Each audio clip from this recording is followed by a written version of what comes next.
साहेब माहिती आहे का, हे परमेश्वराचं काम आहे. तर त्यांनी मला संधी दिली आहे, तर ते मी त्यांच्या संमतीने तुमच्यापर्यंत पोहोचवण्याचा प्रयत्न करतो. त्याच्यामध्ये ताई ताईंचं महत्त्व जास्ती आहे, कारण जो आमच्यामध्ये असं सांगितलं. त्यांनी जॉईन केलं सर, बरोबर आहे, पण तुमचं पण तेवढंच योगदान आमच्यापर्यंत ताईंना पण मिळतंय आणि आम्हाला पण योगदान मिळतंय सर. एवढं सूक्ष्म श्रीकृष्णाची कुणी सांगणार नाहीये सर आमच्याकडे सध्या. नाही नाही, असं नाही. ताई, तुम्ही उद्या सुद्धा पण मॅडम हे करू शकता. कसं आहे की इंट्रोडक्शन्स ऑफ कृष्णामध्ये असं सांगितलं आहे, जो श्रीकृष्णाची ओळख करून देतो तो कृष्णापेक्षाही महान आहे. म्हणजे तिथे ताईंनी मला आणलं आहे, तर ताई महान आहेत माझ्यासाठी. असं आहे. तर धन्यवाद मॅडम, तुम्हाला वंदन करतो मी. आता नमस्कार त्यांना मॅडम. आता आपण हे म्हणूया, स्तोत्र बोला बोला. म्हणूया ना, हा स्तोत्र. हा, येस येस मॅडम. देवाला सर तुमचं एकच महत्वाचं आहे, तुमच्यामध्ये इगो नाहीये. नाही नाही, ते एवढे डाऊन ज्ञानी टू अर्थ असूनही आहेत सर. इगो नाही, हे अतिशय महत्व आहे. असं काय करणार सर्वांना नमस्कार. गुरुपौर्णिमा. नमस्ते नमस्ते. सर, म्हणूनच ते महान गुरु आहेत ऍक्च्युली. ते खरोखर आहे, खरं आहे ते. हो.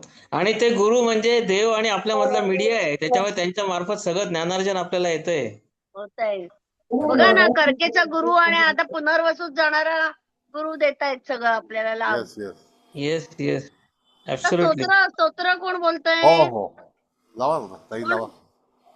हे बोलतील ना, उपासने सर, हा हा, म्हणतो म्हणतो. स्तोत्र बोला. ताई नमस्कार. हो हो. नमस्कार. प्रणम्य शिरसा देवं गौरीपुत्र विनायकं भक्ताव्यासं स्मरे नित्यं आयुकामार्थसिद्धये. प्रथमं वक्रतुण्डं च एकदन्तं द्वितीयकं तृतीयं कृष्णपिङ्गाक्षं गजवक्त्रं चतुर्थकं लंबोदरं पंचमं च षष्ठं विकटमेव च सप्तमं विघ्नाजेन्द्रं धूम्रवर्णं तथाष्टमं नवमं भालचन्द्रं च दशमं तु विनायकम् एकादशं तु गणपति द्वादशं तु गजाननं द्वादशैतानि नामानि त्रिसन्नेह पठे नरः न च विघ्नं भयं तस्य सर्वसिद्धिं करं प्रभो।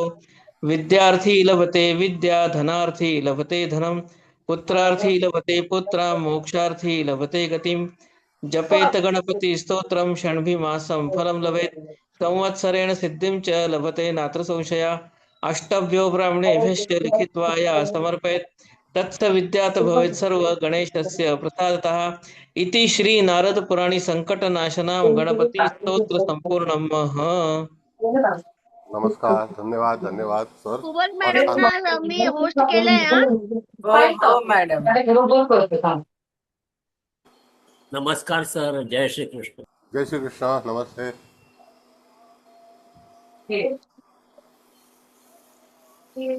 मॅडम. ती वृश्चिक लग्नाची कुंडली शेअर करा. हो सर, लावू ना, लगेच लावते. हा, लावा लावा ना, आता सुरू करूया आपण.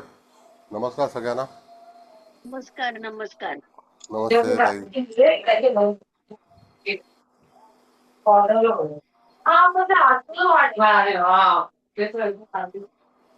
सगळ्यांनी मायक्रोफोन बंद ठेवा. फक्त देवारे सर आणि कुबल मॅडमचा मायक्रोफोन चालू राहू दे. मी पण माझा बंद करते मायक्रोफोन.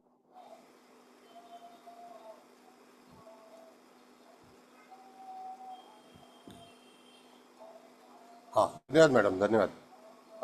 असं आहे, सगळ्यांना नमस्कार. आपण आता ताजिकसाठी हा विषय सुरू करणार आहोत. तर हा आपला तिसरा योग आहे. तर त्यामध्ये इतशाल योग म्हणजे त्या ठिकाणी आपल्याला काय करायचं आहे, तर आपल्याला वृश्चिक लग्न इथे दर्शवलेलं आहे. मग कुठलंही लग्न तुम्ही मांडू शकता, असं काही हे नाही आहे. पण आता मुख्य भाग असा की वृश्चिक लग्नाला दशम स्थानामध्ये सूर्याची रास येते. लग्नस्थानामध्ये वृश्चिक लग्नाला मंगळाची रास आहे, त्याच्यामध्ये मंगळ आहे. आता ह्याच्यामध्ये काय सुचवलेलं आहे आपल्याला की मंदगती ही एखाद्या ग्रहाची होते. तर कशामुळे होते? ज्यावेळेला तुम्ही गुरुच्या सूर्याच्या केंद्रामध्ये एखादा जेव्हा ग्रह येतो, म्हणजे तुम्ही जर अष्टमीचा चंद्र जरी पाहिला तरी त्या ठिकाणी पंचांगामध्ये तुम्हाला असं आढळतं की त्यावेळेला चंद्राची गतीसुद्धा मंद होते. मग तसंच ह्या इतशाल योगामध्ये सुद्धा मंगळ हा मंद झालेला आहे.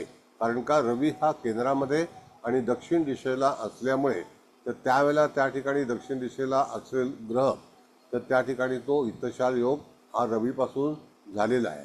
आता हा रवीपासून सुरू झाला आहे तर त्या ठिकाणी दशमेश दशमात आहे तो वृश्चिकेला आहे, पण यदा कदाचित इथे मेष रास असते आणि रवी उच्चीचा झाला असता आणि मेष रास इथे लग्नी आल्यानंतर कर्क रास जी आहे ती लग्नस्थानामध्ये येते, म्हणजे दशमात मेष आली तर लग्नस्थानामध्ये कर्क रास येते. मग अशा वेळेला जरी मंगळ नीचेचा असेल तरी सुद्धा तो इत्तशाल योग हा होणारच, त्यात काही वाद नाही.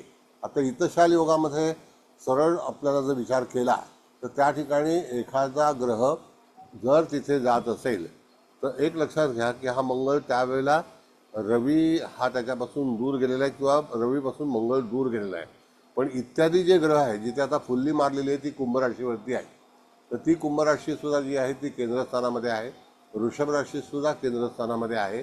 तर ह्या दोन केंद्रस्थानामध्ये दोन्ही ग्रहांची एकमेकाची दृष्टी आहे, म्हणजे मंगळाची दृष्टी सप्तमावरती आहे, रवीची दृष्टी चतुर्थावरती आहे. म्हणजे ती फुल्ली मारण्याचा उद्देश असा आहे की तिथे कुठलाही ग्रह नाही आणि त्याच्यावरती रवी हा दृष्टी टाकतो. आता तो तिथे ग्रह नाही, जर समजा तिथे ग्रह असता तर काय झालं असतं, तर त्या ठिकाणी त्या ग्रहाची मोमेंटसुद्धा कमी झाली असते, म्हणजे त्याची गती कमी झाली असते.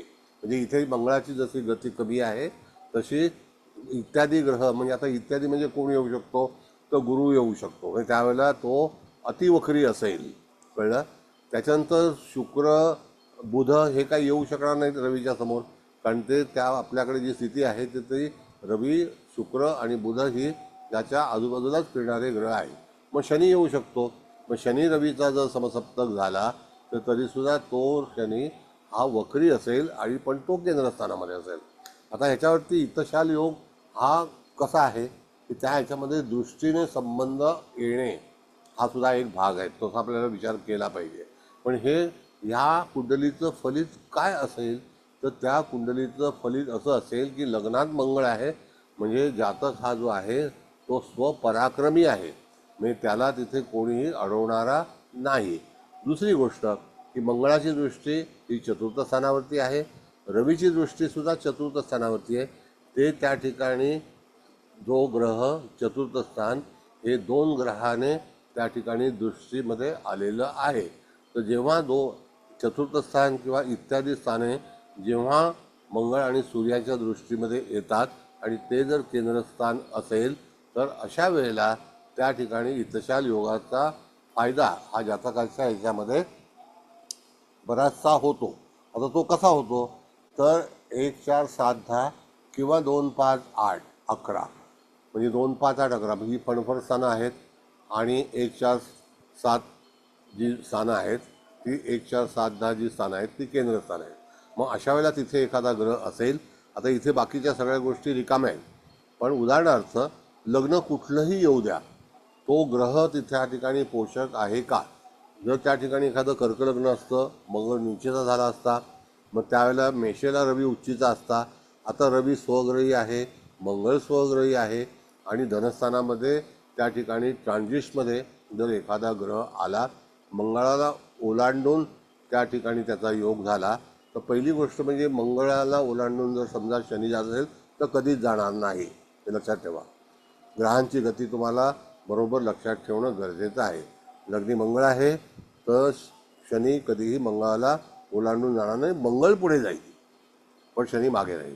गुरु असेल तर काय होईल, तरीसुद्धा गुरु तिथेच राहील, मंगळ पुढे जाईल, कारण गुरुची गती शनीची गती हे मंद गतीचे ग्रह आहेत आणि मंगळ हा तेज गतीचा आहे. तर तेज गतीचा असतानंतर मंगळ पुढे गेल्यानंतर तो फणफण स्थानाशी संबंधित असेल. अशा वेळेला जातकाच्या जीवनामध्ये लग्न कुठलं असेल, रास कोणती असेल, त्याचा स्वामी कोण असेल आणि त्याच्यावरती त्याचा फलादेश जो आहे तो आपल्याला करायचा आहे. आता अशा वेळेला फणफण स्थानामध्ये इत्यादी कुठलेही ग्रह येऊ शकतात.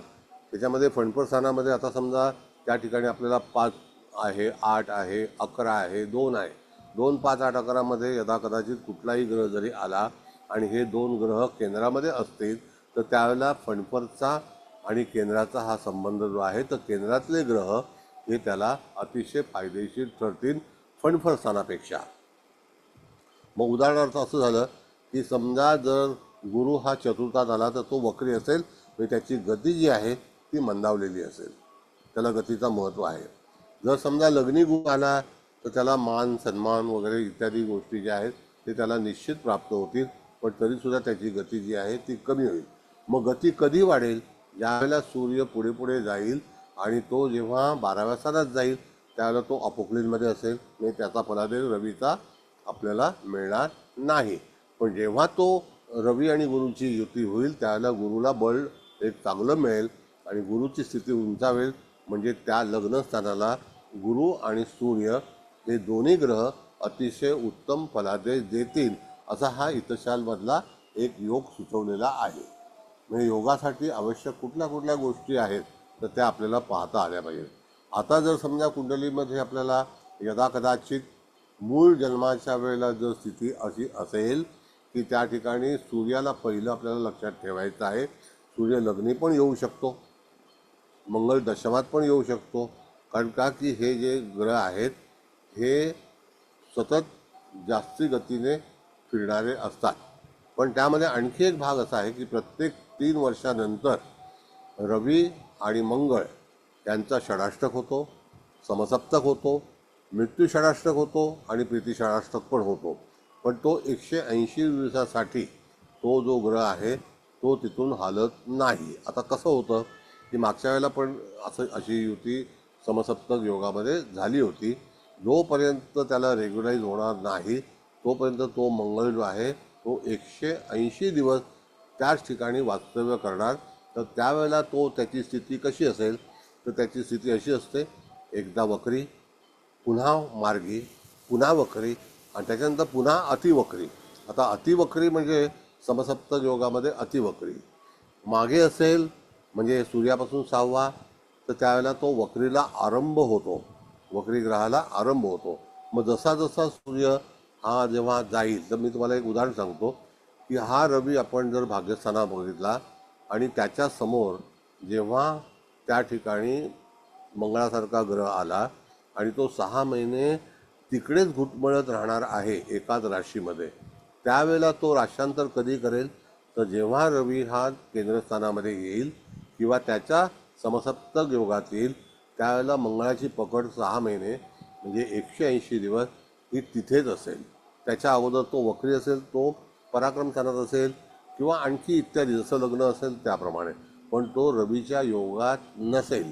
आता 6 महिने का हे पण तुम्हाला मी सांगतो सायंटिफिकली की त्या ह्याच्यामध्ये सूर्यापासून मंगळ हा 7वा झाला म्हणजे इन फ्युचर. तर त्या ठिकाणी सूर्य जोपर्यंत त्याच्यासोबत जात नाही तोपर्यंत 6 महिने पूर्ण होत नाही. तोपर्यंत सूर्य आणि मंगळ यांची युती होत नाही तोपर्यंत मंगळाला एक्झिट मिळत नाही. मग ते एक राजा आहे, एक सेनापती आहे, त्या दोघांची जेव्हा युती होते आणि ती युती झाल्यानंतर एखाद्या गोष्टीला चांगला आरंभ सुरू होतो. म्हणजेच काय की इथे इतशाल योगामध्ये आपण असं पाहिलेलं आहे. आता हा जो मंगळ आहे तो पुढे पुढे सरकणार आणि तो हळूहळू वक्री होणार, मंदगतीचा होणार. तो एकाच राशी जसं आता वृश्चिक नंतर धनुराशी, मग धनुराशीमध्ये तो वक्री होईल. मग त्यावेळेला तो धनुराशीशी संबंधित राहून तो त्या ग्रहाला पूर्णपणे 6 महिने तिकडेच ठेवेल, मग तिथे तो हलणार नाही. मग अशा वेळेला त्याचं वक्रीपण जे आहे ते केव्हा सुरू होईल तर जेव्हा तो षडाष्टक योगामध्ये असेल त्यावेळेला. आता ही ग्रहांची गती जी आहे ती खगोलीय भाग आहे, पण इत्यादी ग्रह त्यावेळेला आपल्या जवळून जात असतात तर त्यांचे फलादेश जे आहेत ते अपेक्षित असतात.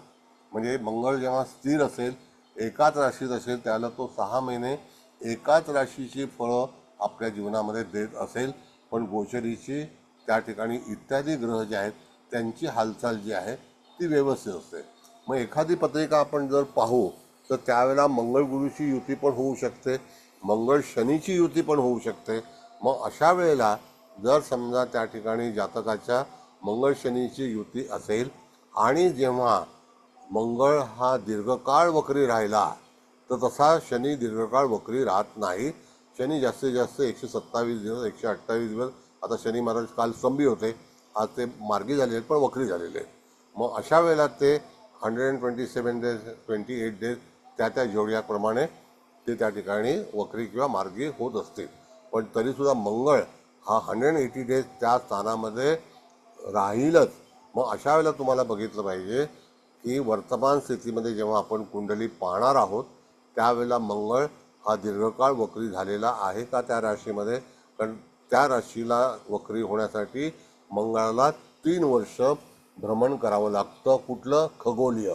12ही राशींचं भ्रमण पूर्ण केल्यानंतर 3 वर्ष जेव्हा पूर्ण होतील तर त्यावेळेला पहिलं वर्ष पूर्ण 12 राशी, दुसरं वर्ष पूर्ण 12 राशी आणि त्याच्यानंतर मंगळाची स्थिती अशी होते की रवी आणि मंगळ यांचं नातं बिघडतं आणि ते एकमेकाच्या षडाष्टक योगात येतात. त्यावेळेला मंगळाचं बळ कमी होतं. म्हणजेच काय होतं की रवीचा सपोर्ट जो आहे तो त्या मंगळाला मिळत नाही. म्हणून अशा स्थितीमध्ये जेव्हा आपण एखादी पत्रिका वाचन करतो त्यावेळेला आपल्याला असं कळलं पाहिजे की हा मंगळच ह्या व्यक्तीच्या जीवनामध्ये काही तक्रारी निर्माण करत आहे. आता इथपर्यंत तुम्हाला सांगितलं तर तुम्हाला आणखी काही बोलायचं असेल तर विचारा. I am comfortable.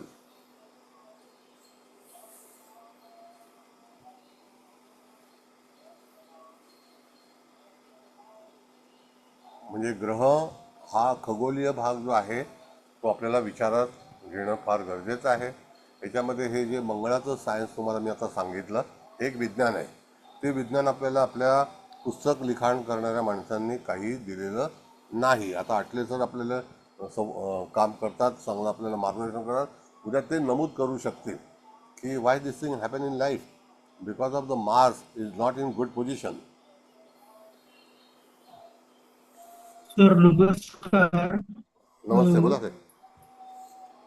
रवी कार्यश म्हटलेलं आहे रवीला. हां हां, कार्यश तो दशमात आहे ना. ते काय- दशमी दशमात आहे. हा सर. मग दशमी कार्यश दशमात असं आहे. कार्यश म्हणजे तो तिकडे फळ देणारा आहे. तर रवीला दशमसार हे जे आहे ना हे मान्य आहे. म्हणजे त्याला आपण म्हणतो ना कधी कधी सर असं आहे की दुपारचा जन्म, असा प्रभू सार्वजनिक. रामचंद्राचा जन्म दुपारचा झाला. हा सर. मग ते कार्यश झाले ना त्या ठिकाणी. मग रवी हा हा सर. स्थानबली पण ना? येस स्थानबली पण आहे. दुसरी गोष्ट की राशी हा, पण सर. ते शिवराज त्याची स्वतःची आहे. मग आता जर समजा पण आहे, एखाद्या हा. व्यक्तीचं शिवलग्न आहे तर त्या ठिकाणी तो कार्यश हा कुठे बसलेला आहे. मग त्या ठिकाणी तो फणफरमध्ये आहे का. आता बघा परत आपण थोडंसं चेंज करू.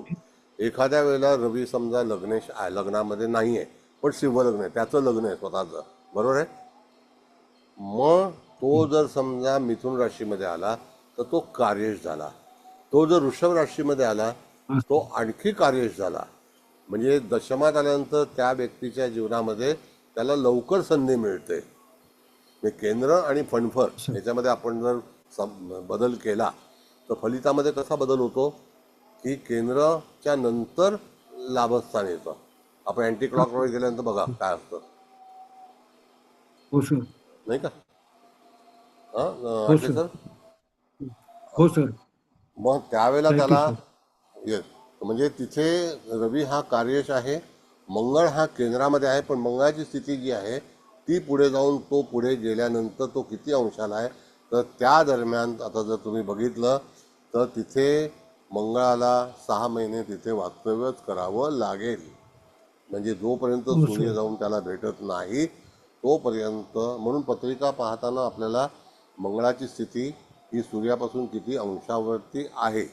जसं आता काल शनी महाराज जे आहेत ते स्तंभी होते. मी तुम्हाला एक उदाहरण सांगतो. तर त्या दरम्यान आपण जर बघितलं तर 20 अंशापासून सूर्य हा किती अंशाला आहे तर त्याच्यापासून तो 100 अंशाला आहे का. आता बघा सूर्य आजची तारीख काय आहे तर 28, काल होती 27, बरोबर आहे. हो सर. मग कालच्या 27 तारखेला सूर्य हा समजा 12 डिग्रीला असेल तर 12 डिग्रीच्या नंतर शनी महाराज जे आहेत ते बघितलं तर 100 डिग्रीला आले का. त्याच्यापासून अंतर त्यांचं डिस्टन्स एकमेकाचं. कालचा सूर्य जो आहे तो 12-11 अंशाचा असेल, 12 अंशाचा असेल.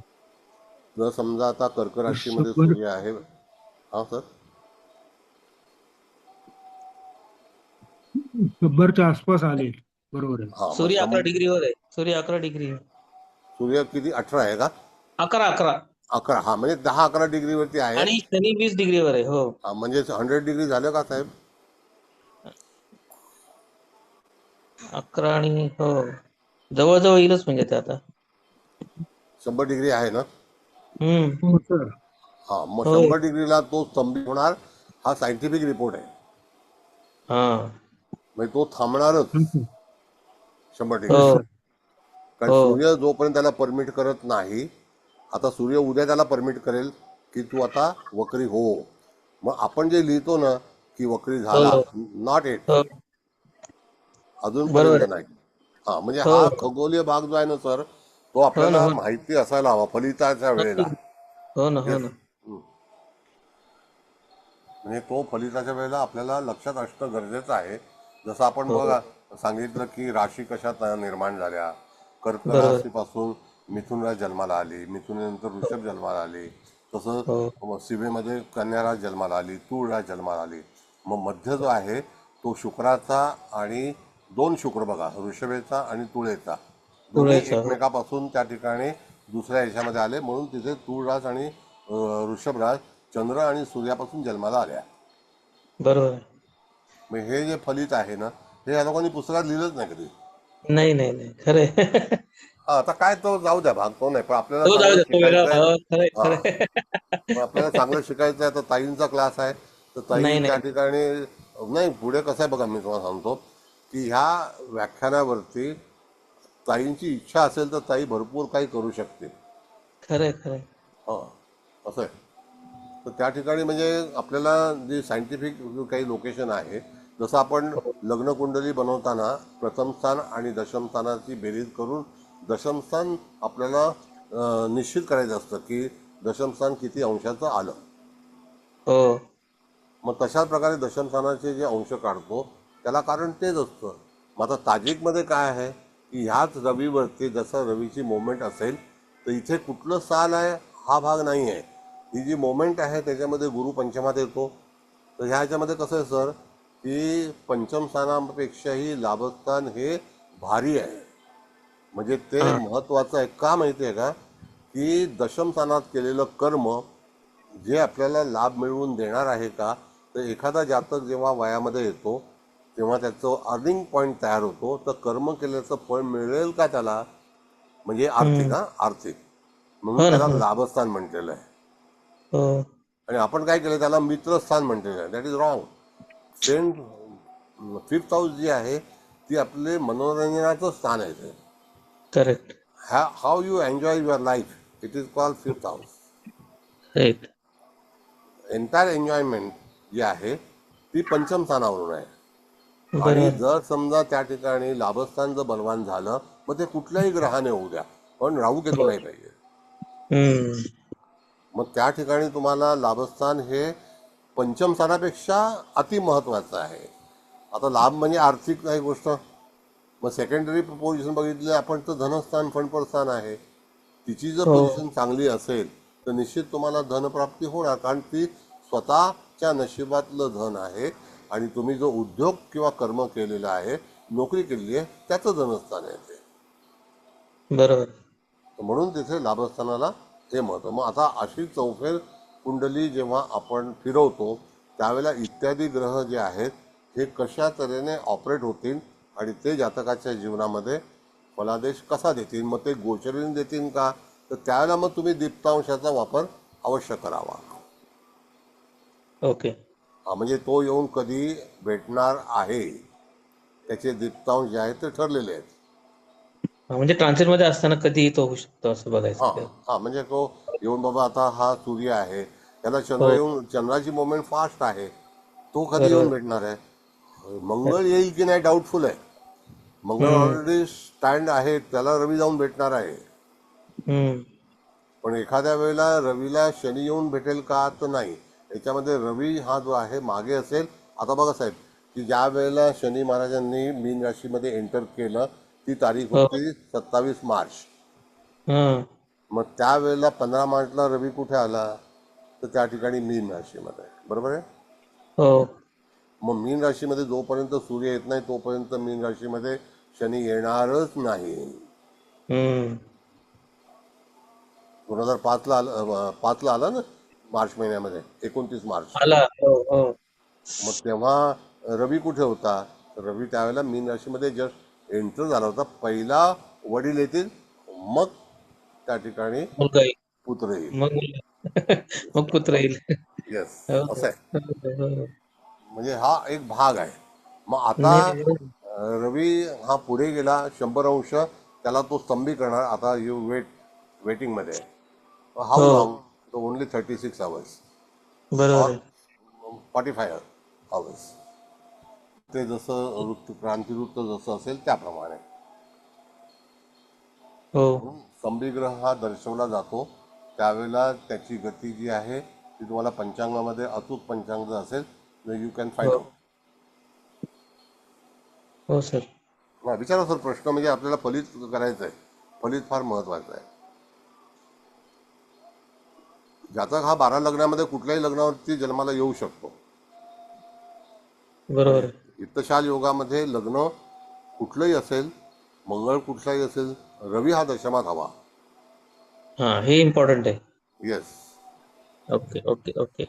आता जसं म्हणजे आजच्या आता स्थितीला अशी आपण हा, येस म्हणजे अशी कुंडली पाहिजे ज्याचा लग्न कुंडलीमध्ये रवी हा दशमात आहे आता बघा ना बेसिकली. सर, की आता कर्क राशीला सूर्य आहे आणि गुरुची युती पण आहे.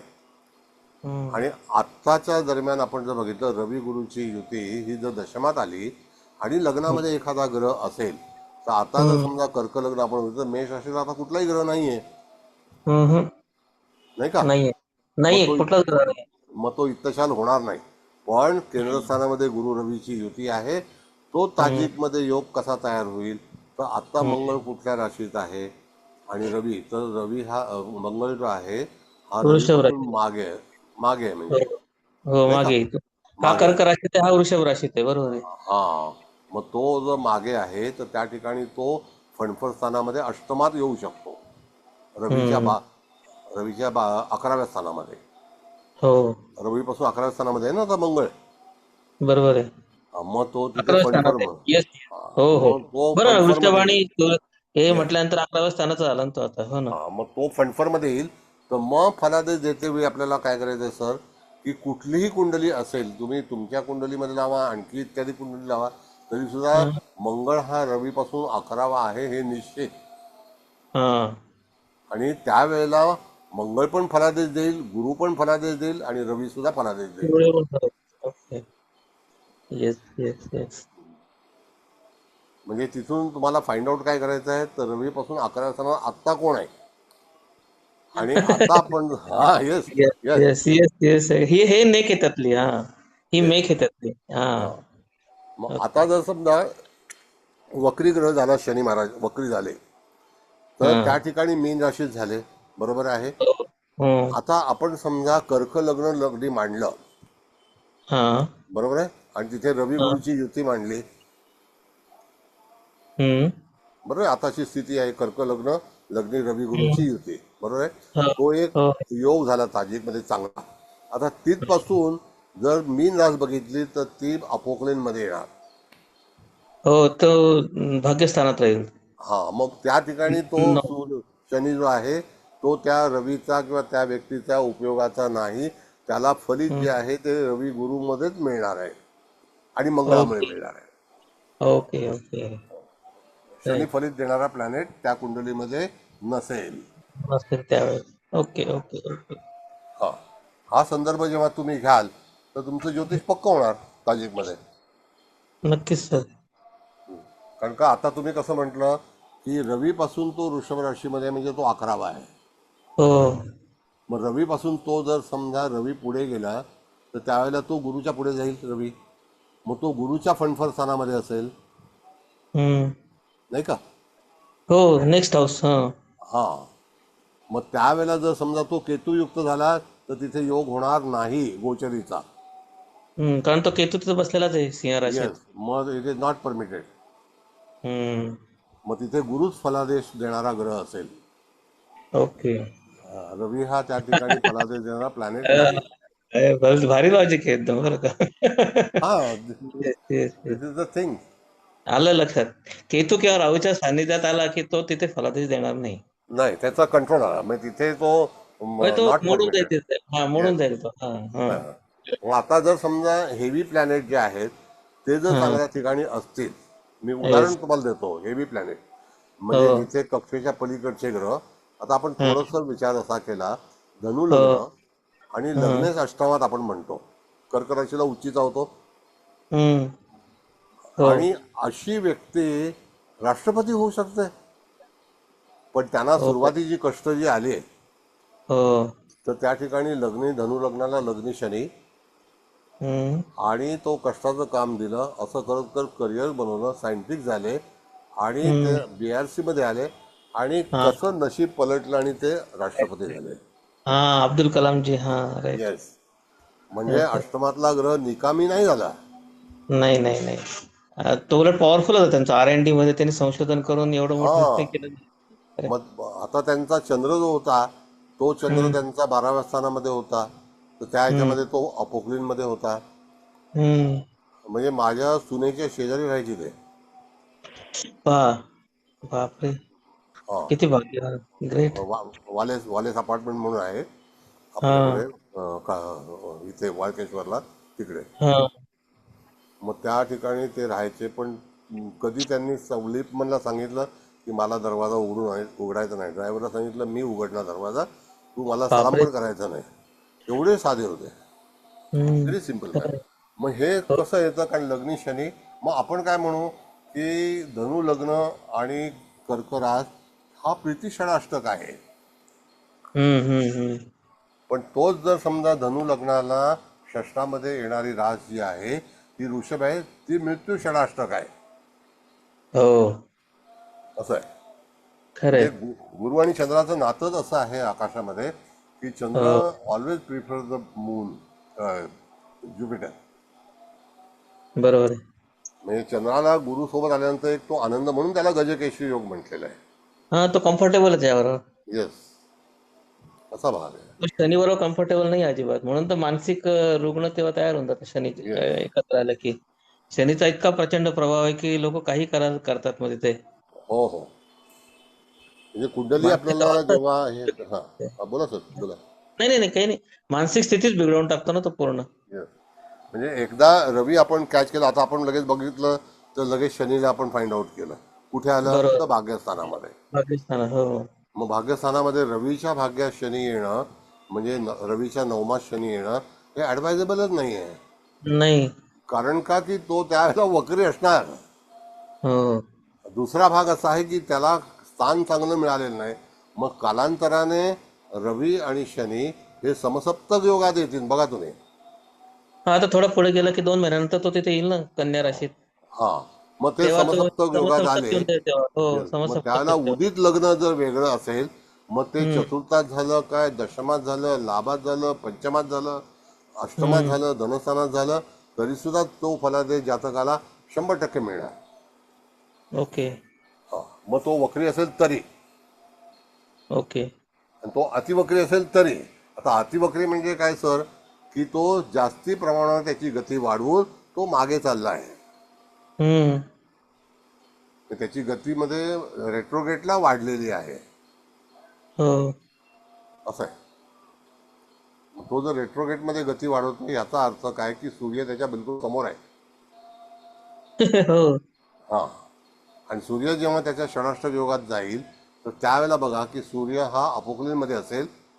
मग त्याच्यापासून तो षडाष्टक योगात आहे. मग तो प्रीती षडाष्टक मध्ये आहे का. मग आता आपण जर बघितलं तर त्या ठिकाणी रवी आता जेव्हा जाईल तेव्हा तूळ राशीत जाईल. मग तूळ रास आणि मीन रास हा मृत्यू षडाष्टक आहे.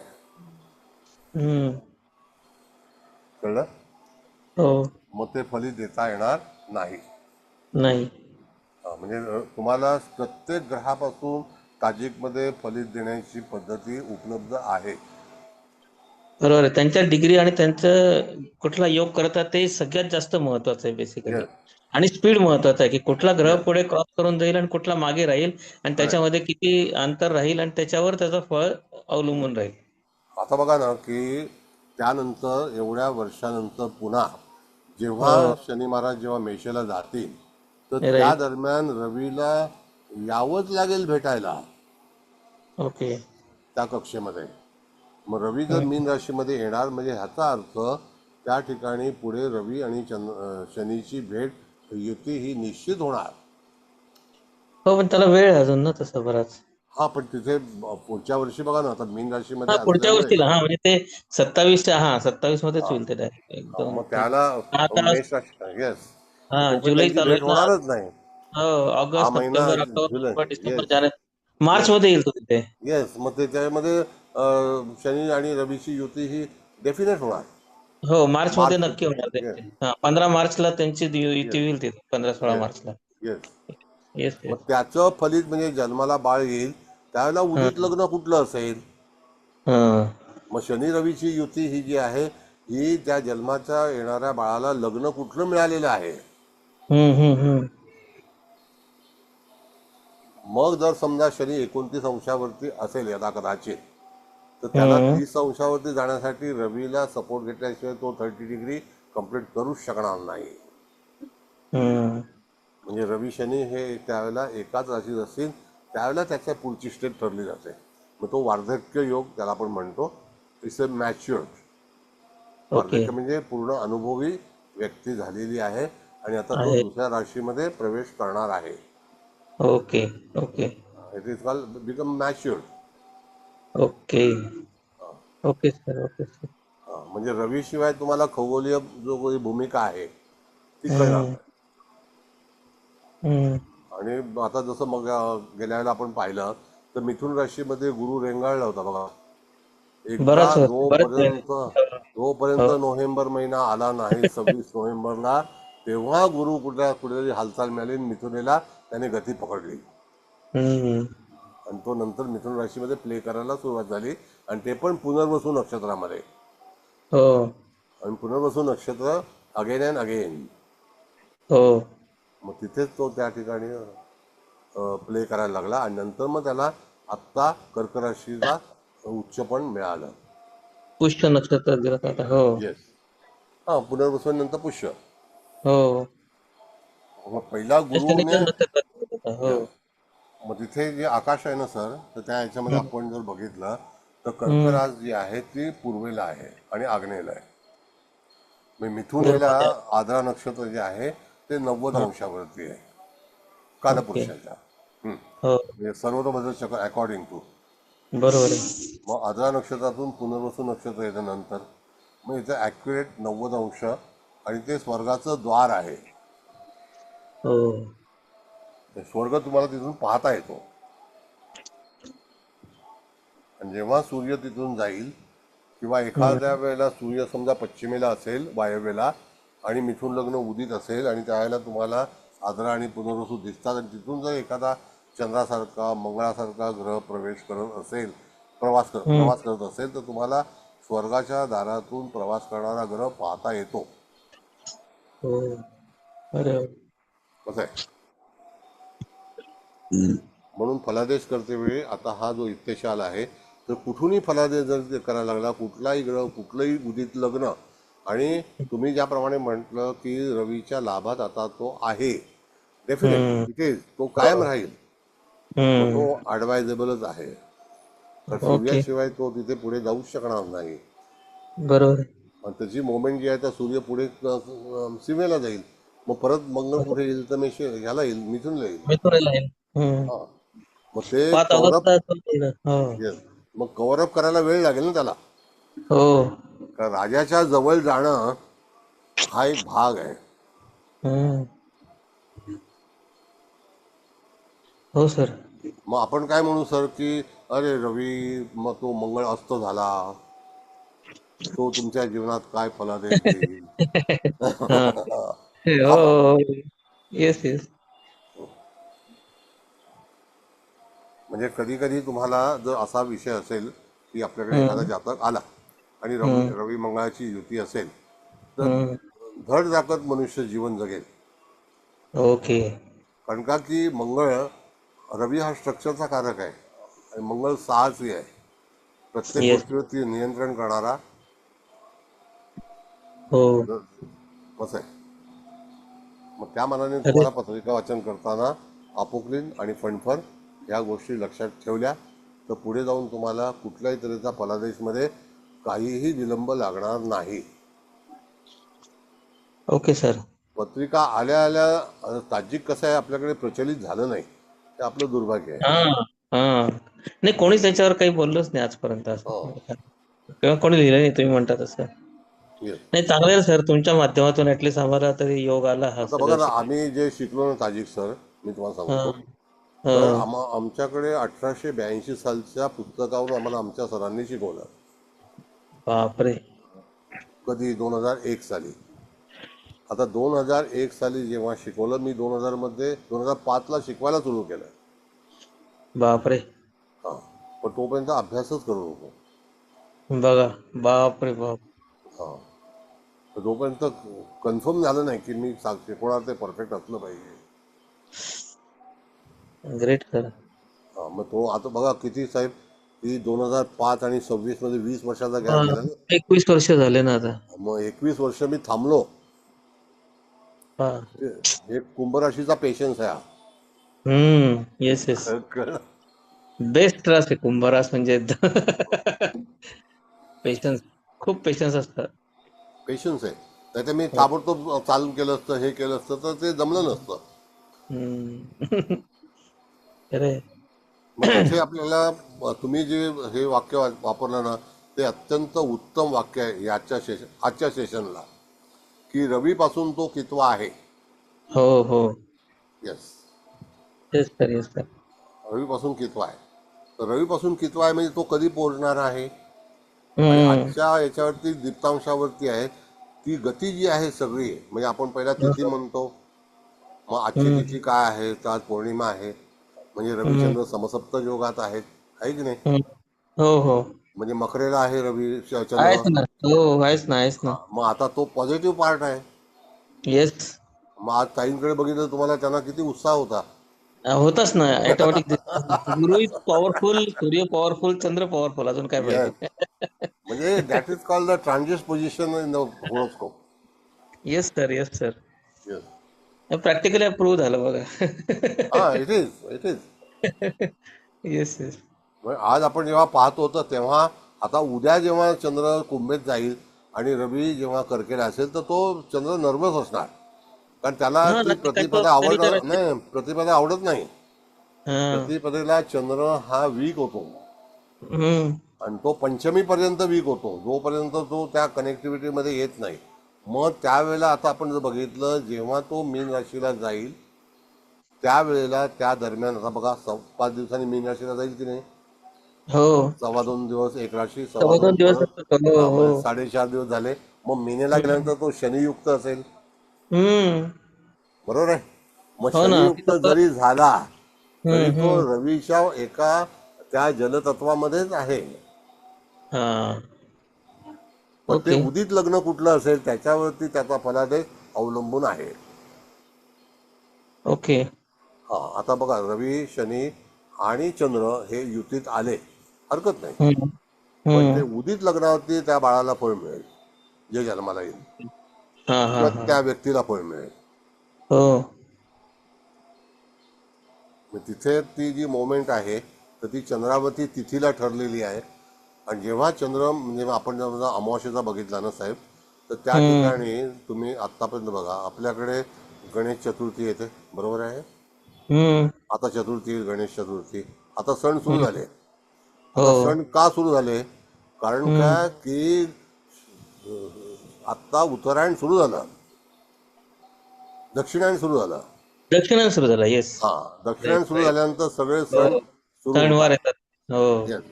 मग आता त्या जानेवारी पासून उत्तरायण येतं. हा, राईट. Yes, okay. डिसेंबर मग त्या नंतर. ठिकाणी हे झालं. तर आता हम्म. पहिला काय कुठला सण आला, तर आज गुरुपौर्णिमा झाली. हम्म. नाही ना, रवीनी जसं हो ना, हो ना. कर्क राशीला प्रवेश केला, लगेच हो. पौर्णिमा तयार झाली, तो शुभयोग आहे. हम्म. मग नंतर लगेच गणपती येतील. हो. आता त्याच्या अगोदर तुम्ही बघा. कृष्णाष्टमी, येस. रक्षाबंधन सगळे असे सुरू होतील हळूहळू. हा, बरोबर आहे. मग आता गणपतीच्या बाबतीत तुम्ही बघितलं, तुम्ही 100 वर्षाचं पंचांग काढून बघा, हा. तुम्हाला तूळ राशीमध्ये चतुर्थी येणार म्हणजे येणारच, हो. हे ठरलेलं आहे. ओके. त्याला कारण असं आहे सर, की हा. चित्रा नक्षत्र आणि स्वाती नक्षत्र हा भूमध्य भाग आहे इक्वेटरचा, हा. आणि तिकडे चतुर्थी होते. ओके. हो, भूमध्य भाग आहे, त्याच्यामध्ये चतुर्थी होणार. तुम्ही 100 वर्षाची पंचांग काढून बघा, ओके. असं आहे. नाही नाही, चांगलं नाही. हेच आता शिकायला लागेल आता एवढं डीप मध्ये. नाही, ही त्याचं मेन, आवश्यकता आहे, आपली आपली गरज हा आहे नाही. मेन मेन तो अर्क, हा येस एक्झॅक्टली. बेस्ट बेस्ट तोच आहे. हम्म. मग माघी पौर्णिमा जेव्हा गणपती येतात त्यावेळेला सुद्धा हम्म. तूळ राशीमध्ये चंद्र असतो. ओके. हा. फेब्रुवारी मध्ये साधारणतः येतं ते. हो, येस. फेब्रुवारी. हा. कधी मग आता जानेवारी एंड किंवा फेब्रुवारी, असं दोन हा, याच्यात मग येतं आता ते. तो काय येतो सर, तुम्हाला सांगतो मी. हा. त्यावेळेला कुंभ राशीमध्ये सूर्य असतो, बरोबर आहे. हो, मकरेतून तो तिकडे येतो, बरोबर आहे. हा. हा. आता 14 कुंभच्या जानेवारी समोरची रास कोणती? सिंह. तेव्हा त्याच्या नक्षत्र कुठलं तर मघा. मग येस. मग मघा मग ते नक्षत्र मागे. उदित होतं म्हणजे हा. माघ. हम्म. आणि त्यावेळेला सूर्य चंद्र हा तुळेत असतो आणि रवी हम्म. हा कुंभेत असतो. त्याला त्याचा हम्म. नवपंचम योग होतो हम्म. आणि तीच माघी चतुर्थी असते, माघी हम्म. गणपतीची. हम्म. म्हणजे जोपर्यंत मघा नक्षत्र पूर्वेला उगवत नाही. हो, तोपर्यंत आणि ते येणार. आता एक सिंपल लॉजिक सांगतो तुम्हाला. शिवलग्न हम्म. लग्नी उगवल्यानंतर त्या हम्म. ठिकाणी तुम्ही बघा की दशमामध्ये येणारी रास ही कुठली आहे तर ऋषभ. हम्म. म्हणजे 2, 5, 8, 11 झाल्या हो. स्थिर राशी. हम्म. हा भाग आहे. बरोबर. Yes sir, yes sir. मग फलित आपल्याला काय काय मिळेल तर प्रत्येक स्थानाचं फलित त्याप्रमाणे, जसं अपोक्लिन फंडफर केंद्र, अशा हम्म. वेळेला जशी स्थिती असेल हो, ती स्थिती तुम्हाला योग्यरित्या तुम्हाला उपयोगात आणली पाहिजे. एकदम बरोबर आहे. त्याशिवाय तुम्ही फलित करूच शकणार नाही. मग तुम्ही गोचरीचं फलित करा का मूळ कुंडलीचं फलित करा. हो. आणि सूर्यापासून जे ग्रह जे आहेत ना, तर हम्म. त्यावेळेला तुम्ही ठरवू शकता की वक्री असतं, मार्गी, की आणखी काय. हम्म. ती सगळी गती जी आहे ती सूर्यावरती अवलंबून आहे. हो, सूर्यापासून नक्कीच. तो ग्रह किती अंतरावरती आहे त्याच्यावर त्याचा स्पीड हा निश्चित हो, केलेला आहे. एकदम बरोबर आहे. हम्म. मग उदित लग्न जे आहे, आता लग्नाच्या बाबतीत बघितलं तर त्याला गती नाही आहे. तर त्या ठिकाणी उदित लग्न हे पूर्वेला उदित होणार, कारण पृथ्वी पूर्वेला चाललेली आहे. सगळे लोक हम्म. आपण पूर्वेला चाललेलो आहोत. पण त्याच्यामध्ये हम्म. आणखी भाग असा आहे सर की जेव्हा एखादा ग्रह वक्री होतो, जसं शनी महाराज वक्री झाले, हम्म. तर ते पूर्वेकडून पश्चिमेला चालले आहेत, पश्चिमेकडून पूर्वी. पूर्वेला नाही चालले. हा, ओके. म्हणजे रेट्रोगेट मीन्स व्हॉट. हो, राहू उलटी दिशा. ऑलवेज ऑलवेज रेट्रोगेट आहे की नाही राहू. हो, तो नेहमी रेट्रोग्रेड. हो, मग तो पूर्वेपासून पश्चिमेला जातो. पश्चिमेला जातो. येस. मग तसा आता शनी पूर्वेपासून पश्चिमेला चाललेला पश्चिमेला आहे, चालले. हा. पश्चिमेकडून पूर्वेला नाही, हम्म.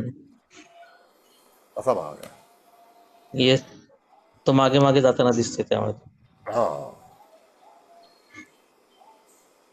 मग रेवती नक्षत्र किंवा इत्यादी नक्षत्र कुठल्याही म्हणजे शनी ग्रहाला हे 20 डिग्रीचं अंतर पार करू देणारच नाही कोणत्याही हा. राशीमध्ये. ओके. मग ती द्विपाद त्रिपाद कुठली असो. जसं सिंहराज जी आहे ती चतुष्पाद आहे, तर त्या चतुष्पादामध्ये पण 20 अंशाला जे पूर्व फाल्गुनी नक्षत्र आहे हम्म. तिथे शनी वक्री होणार म्हणजे होणारच. ओके. हा.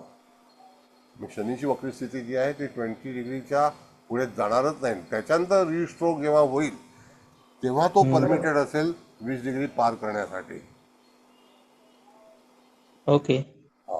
त्याच्याशिवाय त्याला परमिशन, एकदा सेकंड स्ट्रोक झाल्यानंतर इट विल बी परमिटेड.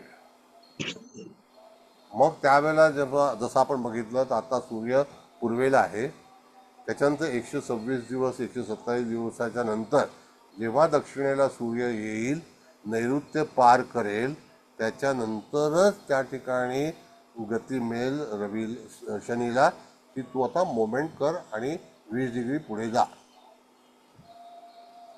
त्याशिवाय मिळणारच नाही. मग तेव्हा महिना कुठला असेल तर त्या ठिकाणी नोव्हेंबर. तर वृश्चिक राशीचं महत्त्व असं आहे सर की अनुराधा नक्षत्र जे आहे त्याच्यामध्ये 15 नोव्हेंबरला जेव्हा सूर्य विराजमान होतो, हम्म. तर त्यावेळेला अनुराधा नक्षत्र आणि वृश्चिक राशीचं बळ वाढतं. हो असं आहे. कारण का की तो मंगळाच्या राशीमध्ये प्रवेश केलेला आहे त्याने, आणि त्यावेळेला इत्यादी जे ग्रह असतील हम्म त्यांना सूचक मिळतं की मार्गी, आता शनी मार्गी होणार त्याच वेळेला. बघा तुम्ही शनी मार्गी कधी हो होईल बघा.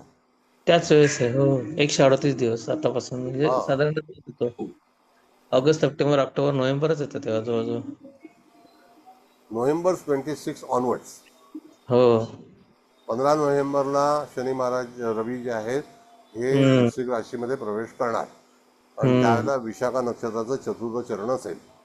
ओके पण जोपर्यंत अनुराधाला जात नाहीत तोपर्यंत त्याला गती प्राप्त होणार नाही कुठल्याही ग्रहाला. हम्म त्याच्या गतीमध्ये बदल येणार नाही. ओके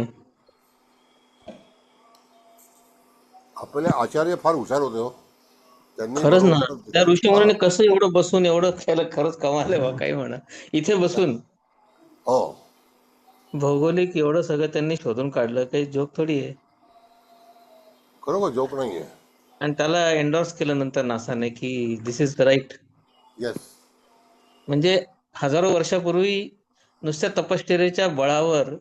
त्यांनी हे सगळं लिहिलं. तर म्हणजे त्यांचा आयक्यू किती भयंकर असेल. प्रश्न त्यानं कसं आहे, एक तर निस्वार्थी होते, कंदमुळं हम्म खाऊन जगत होते, त्यावेळेला कुठली हम्म मायामोह नव्हता, नाही. आणि ऋषी पंथामध्ये होते. आणि त्यांना कसं सुचलं की हे असं लिहावं, हे असं सगळं येस करावं. हा. आणि हे त्यांचं अंतर म्हणजे ते काय आहे की हा जसं आम्ही हे करतो ट्रान्समध्ये जातो हा तसं ते ग्रहावरती निवास करून परत यायचे. आता त्याशिवाय हो ना. त्यांनी असा हे विचार केला का की शनीला कडा आहे म्हणून? हा कोणाला माहिती होतं? आज आपल्याकडे साहित्य म्हणून आपण सांगतो की शनीला बॉर्डर हो आहे, कडा आहे. हो ना. मग त्यांनी आणि ते त्यावेळेला हजारो कोटी कोटी किलोमीटर दूर आहे हे सगळे ग्रह येस आपल्यापासून. येस कोटी कोटी म्हणजे किलोमीटर आहे.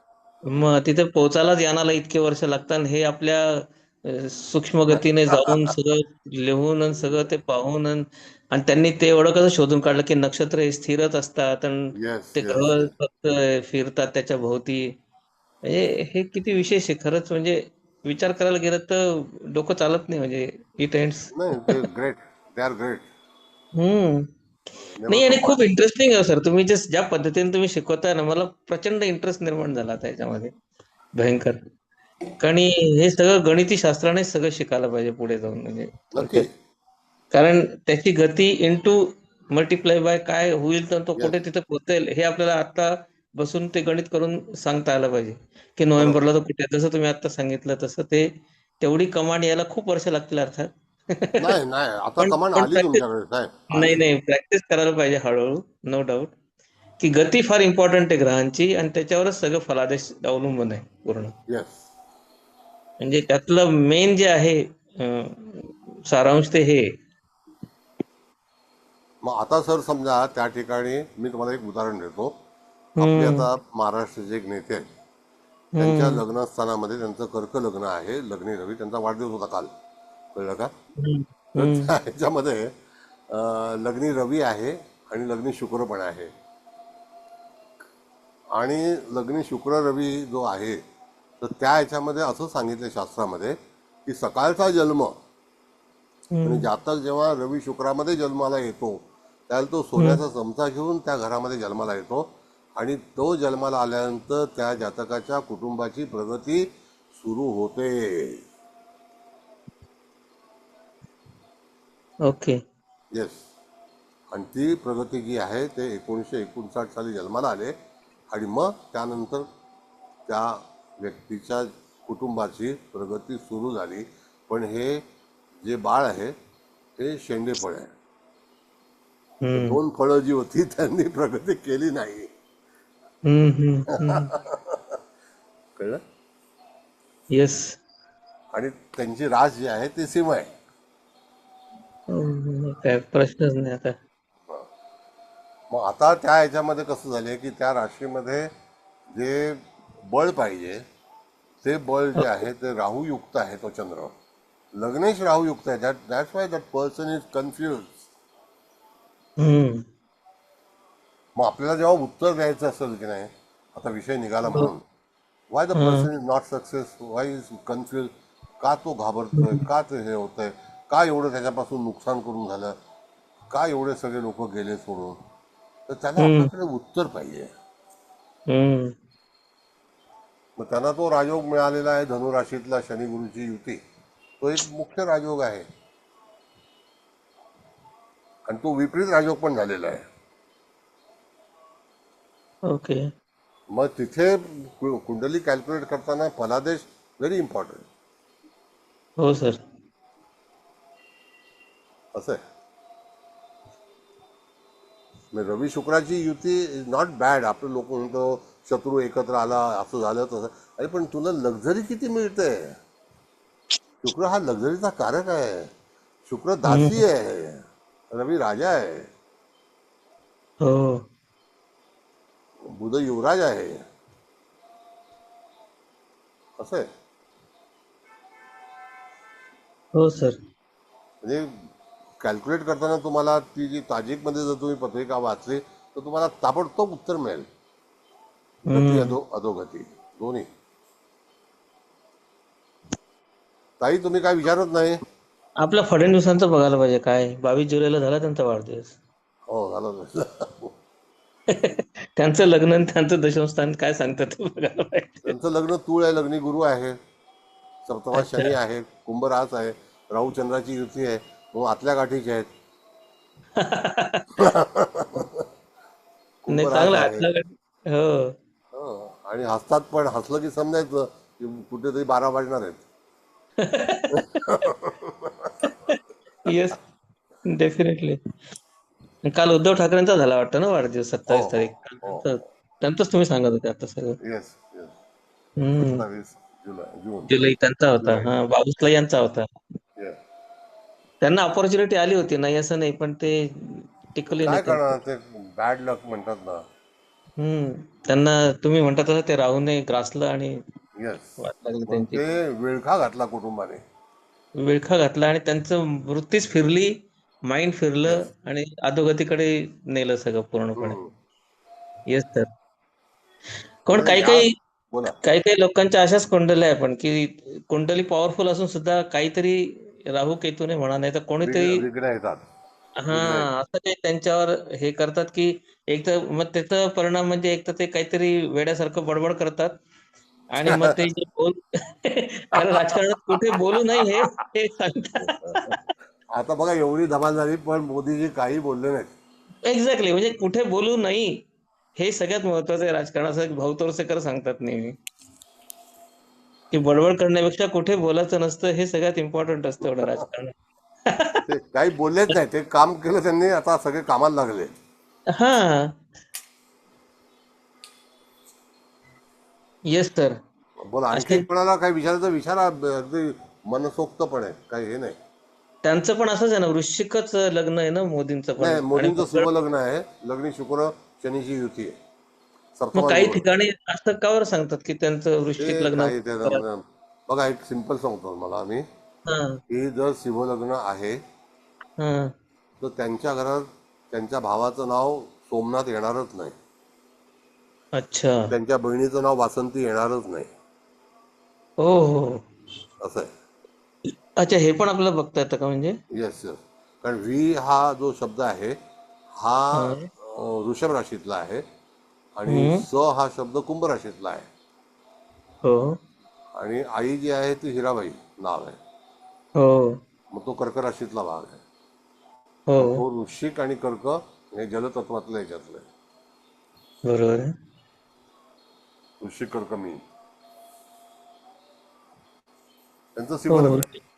म्हणून ते पाठीवरती हात मारण्याची सवय आहे. ताट चालणं, शेर का बच्चा आहे, शिवराज शेर का बच्चा. नाही, शिवराशीचे लोक असतातच, बरोबर आहे.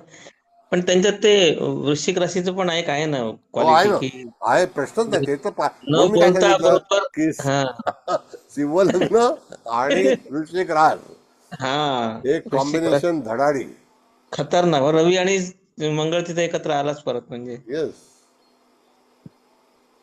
तेच तर खरं सामर्थ्य आहे. लॉंग टर्म बरोबर ते प्लॅनिंग करून. चंद्रमंगळाची युती आहे वृश्चिकेत, अनुराधा नक्षत्र आहे. हो. बजेट करता बरोबर सगळ्यांचं. त्यांच्याकडे सगळं पाहून तर मला एक जसे गमतीचा भाग म्हणून सांगतो फक्त एका मिनिटामध्ये, हा, की त्यांच्याकडे पाहून मला नेहमी असे एक रामायणातली एक कथा आठवते, हम्म, की जसं बालीला एक वरदान मिळालं होतं, हा, की तुझे शत्रू तुला जितके शिव्या देतील किंवा जितकं काय होईल तेव्हा तुझं डबल बळ वाढेल बा असं. हम्म. तसं मोदींचं आहे, त्यांना जितके शिव्या मिळतात त्याचं डबल बळ त्यांचं वाढतं, त्यांचे विरोधक म्हणून खतम होऊन जातात मग त्यांच्यासमोर. विरोधक शिल्लक राहणार नाही साहेब. म्हणजे त्यांचं बलीसारखं आहे येस, म्हणजे. येस, हो खरं आहे. उद्या जो हं, कायदा येतोय ना हम्म, संसदेमध्ये, सगळे हो, लोक घाबरलेत.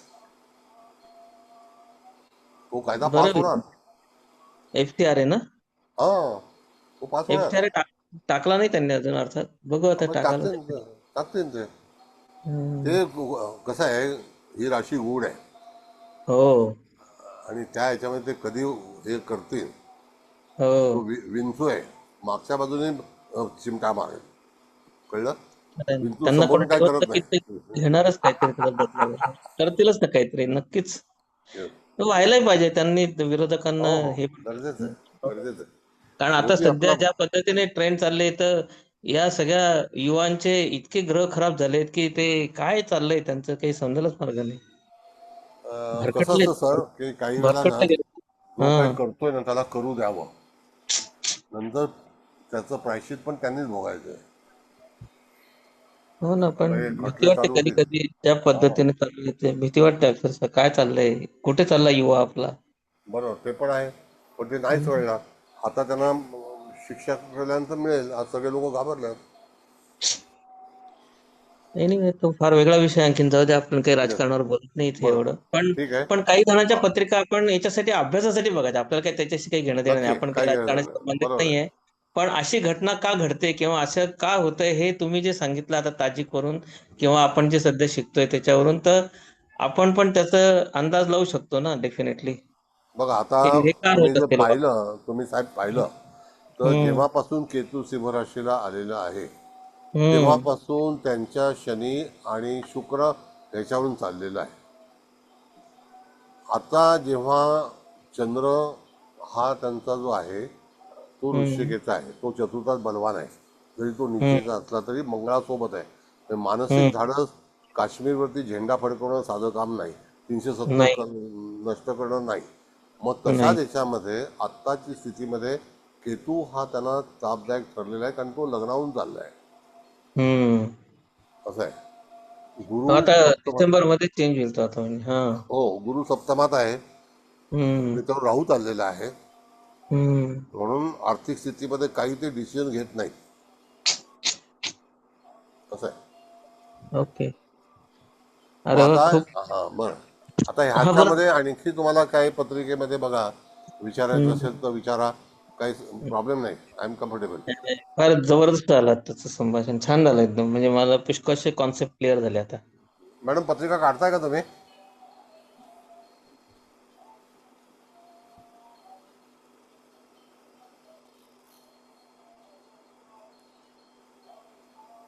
हा, बोला. आणखी कोणाला काही विचारायचं विचारा, काय नो प्रॉब्लेम. नाही, उलट तुमच्या डिस्कशन मधून आमचे पण पॉइंट क्लिअर उलट झाले, छान छान. बरं झालं उलट. येस, नाही डिस्कशन तर केलं पाहिजे मॅडम. हो, स्टुडंटला त्याच्याशिवाय नाही होत, खरंय. नाही होत, नाही होत. आणि मुद्दा कळला पाहिजे. आता जसं सरांनी सांगितलं की रवीपासून शुक्र कुठे आहे, तर लगेच तो कॅच केला पाहिजे. रवीपासून शनी किती आहे, तो वक्री कधी झाला, 100 डिग्रीशिवाय तो होऊ शकत नाही. आता हा नियम जो आहे 100 डिग्री फिक्स आहे. मग नंतर तो मार्गी कधी होईल, तर जेव्हा वृश्चिक राशीमध्ये जाणार नाही सूर्य, तोपर्यंत होणारच नाही. म्हणजे उत्तरेला स्पीडच असणारा ग्रह, पकडणार. हा हम्म. बोला सर. हा, म्हणजे तो स्पीडच पकडणार नाही तो डेफिनेटली. येस, त्याला गती मिळणारच नाही. कधीच नाही मिळणार त्याला. येस. फार वेगळ्या अँगलने आम्हाला ज्योतिष शिकवताय तुम्ही. नाही, आणि हे नॉलेज मेन नाही आहे बरं का तुमचं, हे ताई. प्रॅक्टिकल नॉलेज आहे. हा, हे खगोलीय शास्त्राचे आपल्याला थोडा अभ्यास हा जास्त डीप मध्ये करणं भागच आहे. तेव्हाच ते हो ना. नक्षत्र, चरण आणि हे कसं कुठून जात आहेत ग्रह ते शिकलं, आपण अभ्यास केला आणि सरांसारखंच थोडस हे केलं त्यांचे ऐकून ऐकून ऐकून ऐकून. सर 1957 पासून शिकवतायत. नाही ना, खरं आहे नाही, ना. 97 97 97 पासून 97. शिकवतायत, पण शिकताय 57 पासून ना. नाही, ग्रेट आहे नाही पण. नाही नाही 72 72. ओके. 72 ते तर हा, काय आम्ही काही काम धंदा नव्हता तर आपण ज्योतिष करूया ह्या उद्देशाने गेलो. नाही पण फार जबरदस्त, बरं झालं तुम्ही शिकले. म्हणून आम्हाला शिकवताय. आम्हाला आम्हाला लाभ झाला, उलट आम्हाला, आम्ही भाग्यवान आहे. कर्केच्या गुरुने सगळ्यांना भाग्यवान केलं बघा एकदम. नक्की. मग आता याच्यामध्ये शेवटी आपण जर समजा एखादी कुंडली मांडली तर आजची हो. ग्रहस्थिती जी आहे ती त्या ग्रहाला पोषक आहे का. आता आपण शनीबद्दलचं बघितलं, गुरुबद्दलचं बघितलं, गुरु रवीची युती आहे ती जर समजा फणफळ स्थानामध्ये आली तर आणखी चांगला लाभ देणार आहे. मग ती धनस्थानात येऊ द्या, लाभस्थानात येऊ द्या. त्यावेळेला उदित लग्न कुठलं असेल, आता लाभस्थानामध्ये आपण कर्क राज बघितले तर त्या ठिकाणी 4, 5, 6 म्हणजे कन्या लग्नाला ह्या वेळेला निश्चितच चांगली स्थिती आहे कन्या लग्नाच्या व्यक्तीला. मग ती ओके. स्थिती कधीपर्यंत आहे, कारण 2 बलाढ्य ग्रह जे आहेत रवी आणि गुरु, हे 2 बलाढ्य ग्रह लाभस्थानामध्ये आहेत. त्यांनी लाभस्थानात. सगळी तर त्यांनी सगळी कामं जी आहेत ती रिकवर करावी आणि त्यांना चांगल्यापैकी बेनिफिट मिळेल. जे काही आर्थिक धोरण आहे, गुरु अर्थकारणाचा कारक आहे, रवी हा जो आहे कर्क लग्नाला कन्या लग्नाला हा जरी 12वा असला तरी सुद्धा तो गुरुयुक्त आहे आणि स्थानबली आहे, फणफळ स्थानबली आहे. मग ह्या सगळ्या याच्यातून तुम्ही कुठलीही पत्रिका जर आज जसं तुम्ही सांगितलं वृषभेला मंगळ आहे, मग आता शुक्र आणि बुध ह्या ग्रहांना रवीच्या जवळच आपण पाहतो त्या ठिकाणी. मग त्यांचं मार्जिन जे आहे ते हार्डली 22 डिग्री 47 डिग्रीच्या जवळपासच आहे. त्याच्या पुढे ते जाऊ शकत नाही. हो, फार चिटकूनच आहे ना एकमेकाला, ऑलमोस्ट असं आहे ते. येस म्हणून तर सूर्य बुध युती बऱ्याच पत्रिकांमध्ये सापडतेच, म्हणजे वन वे और अदर वे. येस. मग आता राहिला बघ, आपण शनीबद्दल पण विचार केला. आता राहू केतूच्या बाबतीमध्ये तुम्ही जेव्हा जेव्हा विचार कराल तर त्या वेळेला त्या ठिकाणी निश्चितच प्रश्न उपस्थित होतील आणि यदा कदाचित एखादं काम होणार असेल तर ते सप्त होऊन जाईल एकदम. कधी कधी कसं असतं सर, मला एक उदाहरण सांगतो की बऱ्याच ज्या काही जुन्या पत्रिका वगैरे ज्या आहेत तर त्याच्यामध्ये आपण रेखाची पत्रिका घेतली तर रेखाचं धनु लग्न आहे आणि तिच्या ह्याच्यामध्ये राहू मंगळाची युती आहे लग्नी. ती नॉट परमिटेड. तिने एवढे हालाकीचे दिवस काढले पण तिचा जो चंद्र आहे तो सुद्धा अपोक्लिनमध्ये आहे, कुंभ रास आहे तिची, पण तिचा गुरु बलवान आहे. म्हणजे लग्नेश जर बलवान आहे तर त्या ठिकाणी तिथे धनु लग्नाला तो योगकारक आहे, तो तिला फलादेश देणार. म्हणून तिला एवढी प्रसिद्धी मिळाली. पण मग सगळे 3, 6, 9, तिचे 12 प्रेम प्रकरण, राहू मंगळ म्हणजे प्रेम प्रकरण, ते सगळेच फसले तिचे ऑल टुगेदर. म्हणजे त्या ठिकाणी आपण 3, 6, 9, 12ची जी लग्न आहेत तर त्याच्यामध्ये आपण बघितलं त्यांना स्वतःचेच ग्रह स्वतः कर्तबगार करतात, दुसऱ्या ग्रहाचा सपोर्ट करत नाही. तुम्ही मीन लग्नाच्या व्यक्तींना बघा, गुरु हा एकच योगकारक आहे, कारण केंद्र आणि त्रिकोणामध्ये गुरुचीच रास येते. हो, इकडे धनु, इकडे हे, बरोबर. 3, 6, 9, 12. ओके. 3, 6, 9, 12 म्हणजे ड्वेल जोडियाक जे आहे त्याच्यामध्ये असं आहे. म्हणून आलेली पत्रिका ही कुठल्या लग्नाची आहे तर त्याच्यावरती ताजिकमध्ये काही अंशाला एवढं महत्त्व दिलं नाही, पण तरी सुद्धा, कारण का त्याच्यातून नवमास वगैरे काढायचेच नाहीत तर अंशाला महत्त्व नाही आहे. फक्त त्यांनी त्याच्यामध्ये असं सांगितलेलं आहे की वार्धक्य अवस्थेमध्ये कुठला ग्रह आहे, तर त्याच्यावरून तुम्ही ठरवा की त्या कसं असतं. सर तुम्हाला सांगतो, आता जसं आपण एखाद्या प्रदर्शनामध्ये चाललो आहे किंवा स्टॉल लावलेला आहे तर पुढचा स्टॉल बघण्यासाठी आपल्याला उत्सुकता जास्ती असते. पुढे काय आहे तर ग्रहाची सुद्धा अशी स्थिती आहे की जेव्हा जातो, आता जसं कुंभमेळा होणार आहे त्यावेळेला सूर्य जो आहे, गुरु जो आहे तो सीमेत आल्याशिवाय कुंभमेळा होणार नाही. त्या ठिकाणी ती शिव रास आहे आणि ती धर्माची रास आहे त्या ठिकाणी. तर तिथे त्याला राज्याभिषेक करण्यासाठी म्हणून गुरु शिवराशीत आलाच पाहिजे तरच तो कुंभमेळा होईल. म्हणजे 2, 5, 8, 11 मध्ये स्थिर राशीमध्ये जेव्हा गुरु येतो त्यावेळेला त्या ठिकाणी कुंभमेळा होतो. म्हणून तो 12 वाराणसीत होतो. येस म्हणून तो 12 वर्षात येतो काय. बरोबर. असं आहे. मग त्याचा फलादेश जो आहे तो तुम्हाला अशा तऱ्हेने देता आला पाहिजे. पण कुंडली फिरवून नेहमी जे ग्रहाची चाल आहे ते गोचर, त्याला तुम्हाला तिथे विचार केलाच पाहिजे. जर समजा मूळ कुंडली जर त्रासामध्ये असेल तर कालांतराने गोचरीचा ग्रह हा एका 1.5 वर्षासाठी, 1 वर्षासाठी, 1 महिन्यासाठी, 20 दिवसासाठी येणार असेल तर निश्चित तो तुमचं काम पूर्ण करून जाणार आहे. रखडलेली ओके कामं पूर्ण होणार. तर त्याकरता तुम्हाला ट्रान्झिट्सवरती डिपेंड राहावं लागेल, अवलंबून राहावं लागेल. ओके मग ट्रान्झिट्सवरती तुम्ही जास्ती भर द्यायचा. एखादी कुंडली डॅमेज असेल, अपोक्लिस स्थानामध्ये असेल तर त्या दरम्यान जर समजा ट्रान्झिट्समध्ये जे काही लागतं तर तो तुम्हाला पूर्ती करून देतो. ओके म्हणजे तिथं कुठला योग होतो ते आपण चेक करायला पाहिजे त्यावेळेस. येस, हां. म्हणजे आलेली कुंडली, आता जेव्हा जो मनुष्य स्ट्रगलर असतो तो तुमच्याकडे हो येतो ना, बरोबर आहे. की बाबा हल्ली माझं काही व्यवस्थित चाललेलं नाही. पण प्रामुख्याने समजा जर शनीसारखा, गुरुसारखा मंदगतीचा ग्रह जर अपोक्लिसमधून प्रवास करत असेल तर त्याला काही आपण करूच शकत नाही. राहू केतू त्याला मिश्रित असतील तरी सुद्धा काही करू शकत नाही. मग म्हणे पुढे जाऊन आपण जे योग शिकणार आहोत, जसं की कंबुल योग आहे, गैर कंबुल योग आहे, हा तर हम्म एवढा ताकदवान योग आहे की माणसाला जमिनीवरती आपटतोच. म्हणजे त्या ठिकाणी त्याचं अस्तित्व समाप्त होतं. कालांतराने कभी ना कभी तो आएगा, आहे असं होतं. ओके ओके आता बघा सर, ना, मी ग्रेट तुम्हाला एक उदाहरण सांगा सांगतो. सांगा ना अमिताभ सांगा. बच्चनच्या ह्याच्यामध्ये आपण बघितलं तर अपोक्लिस स्थानामध्ये गुरु आहे. हम्म. म्हणजे त्या ठिकाणी गुरु जो आहे तो त्याच्या बघितलं तर पूर्णपणे कर्क राशीचा उच्चीचा आहे. पण कुंभ लग्नाला गुरु कर्क राशीचा उच्चीचा आला आणि अकॉर्डिंग टू ताजिक त्या ठिकाणी त्याला मुलाचे प्रश्न हे निश्चित उपस्थित होणार. ओ म्हणजे मुलगा राईज झालाच नाही. जोपर्यंत बाप अलविदा करणार नाही तोपर्यंत मुलाचं भाग्य होणारच नाही. मग त्याच्यानंतर त्याला स्वतःला यश का मिळालं? कारण अष्टमामध्ये, फणफर स्थानामध्ये 4 चार ग्रह ग्रह एकत्र आहेत. चार ग्रह आहेत त्याचे, हो. अष्टमात 4 ग्रह आहेत त्यांचे, बरोबर आहे. पॉवरफुल ग्रह आहे सगळे. Yes. दुसरी गोष्ट की लग्नेश जो शनी आहे तो चतुर्थात आहे. तो चतुर्थात वृषभ राशीत आहे. तर वृषभ राशी कलावंताची आहे, म्हणून त्याची ओढ जी आहे ती त्या वृषभ राशीकडे, कलावंताकडे गेली.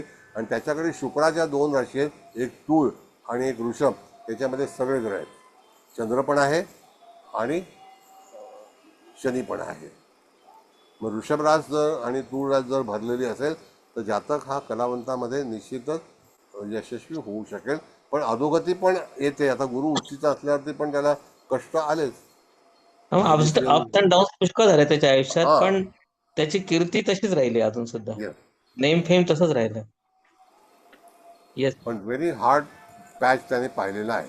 पाहिलेलं आहे त्यांनी. हो, एक्झॅक्टली, करेक्ट. आता काही सेकंदासाठी हृदय बंद पडलं होतं आणि तरी नंतर ते सुरू झालं. म्हणजे कुठल्या स्टेजला जाऊन आले ते बघा ना. येस, असं आहे. Yes. दोन्ही गोष्टी त्यांनी अनुभवल्या. अप्स पण पाहिले, डाऊन्स पण पाहिले, परत अप्स मग हे पाहिले. हे कुंडलीमध्ये पाहता आलंच पाहिजे. आणि हे हा येतात, पण त्याला ट्रान्झिट आपल्याला वर्किंग झालं पाहिजे. मूळ कुंडली जर आपण एखाद्या वेळेला प्रेडिक्ट करतो तो आपके नसीब में बहुत अच्छा समय आने वाला है और आएगा जरूर, लेकिन उसके बाद में थोड़ा सा सावधानी परखो.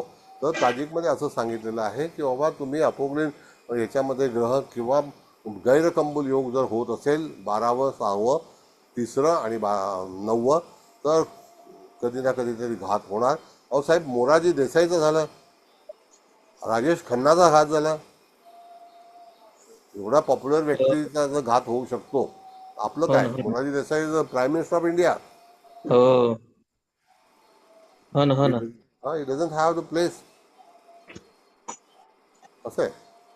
तर हा सगळा जो भाग आहे तो आपल्याला पूर्णपणे ताजिकमध्ये एवढ्या सोयी आहेत आणि इमिजिएट आहे. It's not so difficult. फक्त कुंडलीचं घड्याळ आपण जसं फिक्स करतो ते फिक्स करता आलं पाहिजे. नक्कीच सर. नाही, तुमच्यामुळे आम्ही नक्कीच शिकू हे चांगलं काही सगळं तुझ्यामध्ये. नाही, चांगलं खूप सगळं खूप तुम्ही. म्हणजे खूप इंटरेस्ट तयार झालाय सर आता अक्षरशः. म्हणजे असं वाटतं तुम्ही बोलत राहावं ना, आम्ही फक्त ऐकत राहावं. नाही नाही, असं काय नाही, तुम्ही पण आणि बोला काय. उदाहरणं इतके छान येत आहेत ना की त्याच्यामुळे आपल्याला ते अपील होतं. म्हणजे बेसिकली ते जोडलं जातं आपण ताबडतोब. आपण जेव्हा प्रॅक्टिकल पत्रिका मांडू ना तेव्हा आणखी मजा येईल. येस येस, नक्कीच सर, नक्कीच सर, असं आहे.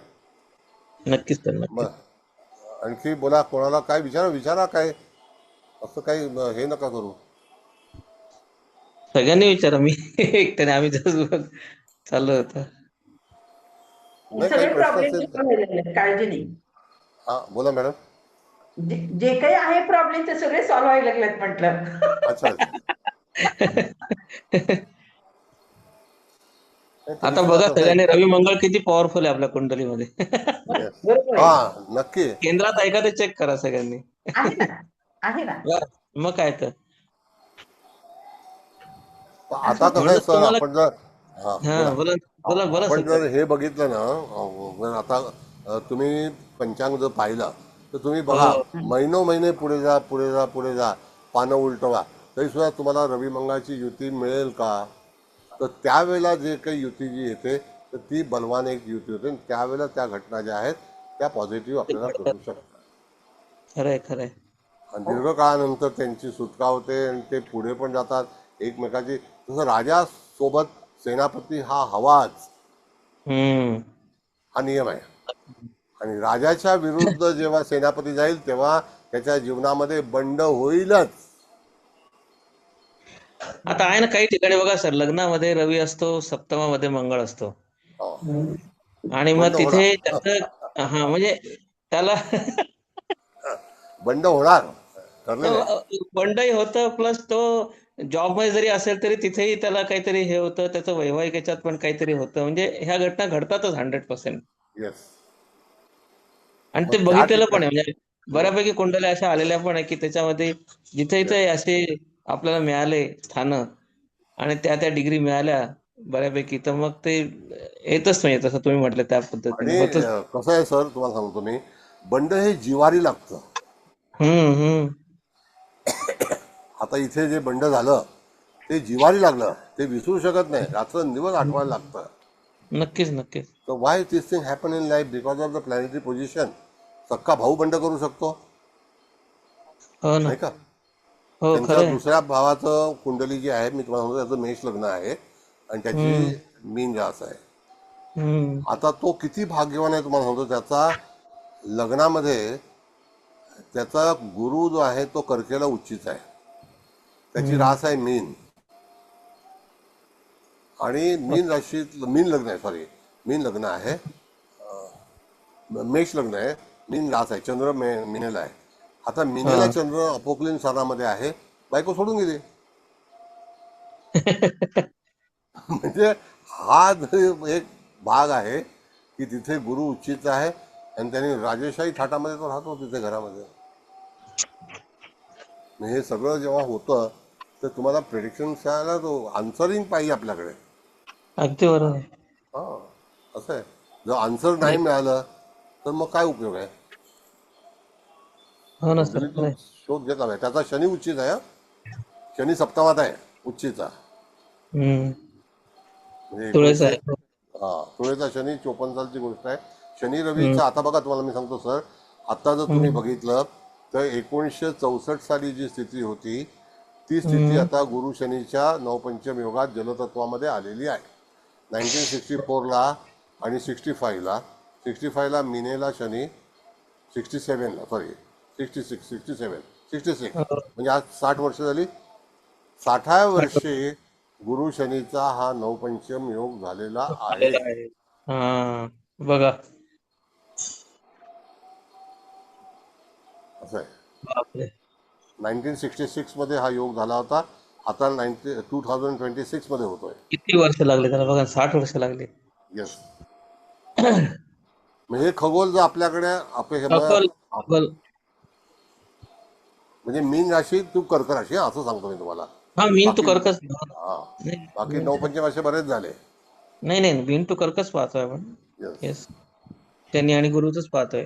मग तुम्ही 66 ची कुंडली बघा, तुम्हाला शनी सुद्धा चांगला मिळेल मिनेचा आणि गुरु सुद्धा चांगला मिळेल कर्केचा. असं आहे. ओके. मग सिंहलग्नाला तो अष्टमात असेल आणि गुरु 12व्या स्थानात असेल, आणि त्या एकमेकाचा जो नवपंचम आहे तो शनीवरती गुरुची पूर्ण दृष्टी असेल. म्हणजे सॅटर्न इज सेफ नावडेज जरी वक्री असलात तरी. When we are going to predict the horoscope, तुम्हाला बघायचं आहे की गुरु वक्री नाही आहे, शनी वक्री आहे, पण गुरु अतिशय योग्य याच्यामध्ये आहे आणि आता रवी युक्त आहे, तर सगळ्यांचं रिलेशन जे आहे तो कोऑपरेट आहे. म्हणजे रवी, शनी आणि गुरु यांचं जर माध्यम बघितलं तर चांगलं आहे. बरोबर आहे. येस हा अँगल तर आपल्याला कुंडली बघताना पाहिजेच. येस नक्कीच. मग कोणत्या साली कोणते योग झाले होते हे स्मरणात पण पाहिजे तेवढंच. म्हणजे हा हो. नवपंचम योग सगळं चांगला आहे म्हणायचं sir. Yes yes madam. Okay. पण डिपेंड ऑन अपॉन युअर ॲसेंडंट. आता ते कुठल्या स्थानात आहे कुंडलीमध्ये ते जास्त इम्पॉर्टंट आहे. 6-8-12 मध्ये तर नाही ना, इकडे तर नाही ना, असं that is important. Correct correct. पण आता लाभस्थानामध्ये समजा कर्क रास आहे, तिथे आता सध्या गुरु आणि सूर्य आहे, आणि युती आहे. आणि चांगलं आहे. सप्तमामध्ये समजा शनी जरी असेल तरी सुद्धा ती चांगलंच फळ देणार तुम्हाला. येस. हे मी माझं सांगितलं बरं का सर. माझं कन्या लग्न आहे. मग कन्या लग्नाला आता चांगले दिवस आहेत.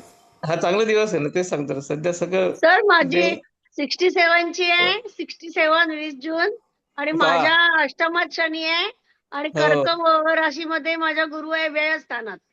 मग हो. आता ह्या वेळेला बघा, त्यावेळेच्या दरम्यान तुम्हाला जून ऑनवर्ड काही ना काहीतरी नवीन प्रसन्नता मिळाली की नाही? हो हा मिळाली ना, तुम्ही भेटलात. नाही नाही आम्हाला उच्च ज्ञान मिळतंय, उच्च हा, हा. ज्ञान मिळतंय. नाही, आर्थिक पण ज्ञानाची गुरु हा ज्ञान आर्थिक पिपासू आहे मी. नाही, नाही. आर्थिक पण मोबदला मिळेल, सगळं मिळेल, सगळ्या हो. गोष्टी होतील. नेम फेम सगळं मिळेल असं थोडक्यात तुम्हाला. नेम फेम, तथास्तु प्रसिद्धी, तथास्तु. प्रसिद्धी, मला मी अर्थ, एकटीला नकोच आहे. मला सगळे समूहाला अर्थार्जन. नेम फेम मी मिळवून देईन. मी जरी एकटी तो कधी व्यायात असला ना, क्रेडिटच घेणार नाही. जरी तो व्यायात असला ना, तरी तो तुम्हाला स्पिरिच्युअल बनवतोय, तुम्हाला Yes, आर्थिक हा. पण बनवतोय, सगळं करतोय तुम्हाला तो व्यवस्थित. तो मोक्ष त्रिकोणातला आहे ना सर. हा मोक्ष त्रिकोणातला आहे एक्झॅक्टली. छान असं आहे. वाटलं, सुंदर झालं आजचं सेशन. सुपर एकदम बढिया. म्हणजे बढिया. A1. नाही आता ते सरांनी एवढा इंटरेस्ट निर्माण केला की आता मला ते फार ते आता क्युरिओसिटी जास्त झाली ती आता. आता हे वाचणार आता ते मी सगळं करणार नक्कीच. साजिक नीलकंठीचे ते झेरॉक्स मारून घ्या. सरांनी नक्कीच मराठीतून दिलंय नक्कीच ते. नक्कीच नक्कीच मराठीत नक्कीच. दिलेलं आहे. Yes. हो तुम्ही ते पेज मराठीत 78 दिलेलं आहे. पासून पुढे असं लिहिलं तेच आहे ना, पेज आणि 78 साजिक पासून. नीलकंठीचं पुस्तक हवं असेल तर ती समुद्रेनं सांगा, ते देतात घरी नाही, पाठवतात. मराठी पुस्तक नाही ताई, ते बंडल पुस्तक आहे, ते घेऊ नका. त्याच्यामध्ये हो ना, हिंदी मग नाही, भाषिक आहे. नाही. मग ते आटले सरांनी नाही पाठवलेली नाही, आता 10 आटले सर पुस्तक जे आहे. करतील ना ताई, आपण त्यालाच आता हे आटले करू. सर लिहून देतात. आटले सर हा, ते आटले बेस्ट. सर. त्याची पीडीएफ हो काढली की झेरॉक्स मारून घेऊया. हो. आटले सर म्हणजे चालता बोलता संगणक आहे. आठले सर म्हणजे महाभारत जसं आहेत ते ना? गणपतीने लिहून काढलं ना, तसं आठले सर आहे आपल्या ते. कुठे गेले आटले सर? आहेत आहेत आहेत. देवारे सर त्यांनी सांगतायत.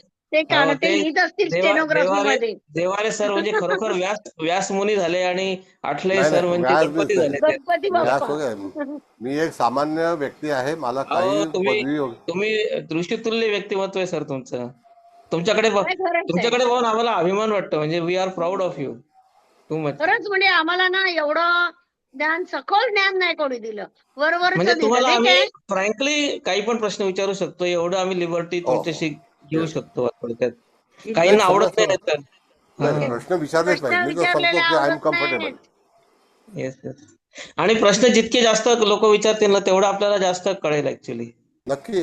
नाही तर मग विद्यार्थी कसं, मग त्याला कधी कळणार? त्याला काय नाही, फक्त मग ते- नोट्स महामुनी देऊनच कळेल सरांना का? काहीतरी बोलायचंय.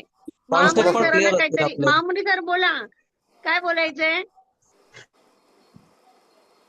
भुजबळची पत्रिका आहे अप डाऊन अँड अप, त्यामध्ये बघ कुठला योग झाला सर अंदाज? काय मला कळलं नाही. छगन भुजबळ आपले मंत्री, हा हा.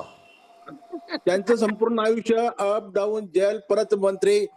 शनी हे जे योग मंगळाची झाले आहेत, युती शनी मंगळाची युती दशम स्थानामध्ये, शनीची दृष्टी 12व्या स्थानामध्ये रवीवरती, लग्नी चंद्र बुध शुक्राची युती, धनस्थानामध्ये गुरु केतूची युती, अष्टमात राहू, अशा तऱ्हेची जी कुंडली आहे. वरती 3 काय रवी त्यांचं 4 चौपाट आहे. 2 विदाऊट ऍप ते सांगतात. बापरे, सगळीकडे आहेत. तुमचं नॉलेज किती आम्हाला शिकावं लागेल.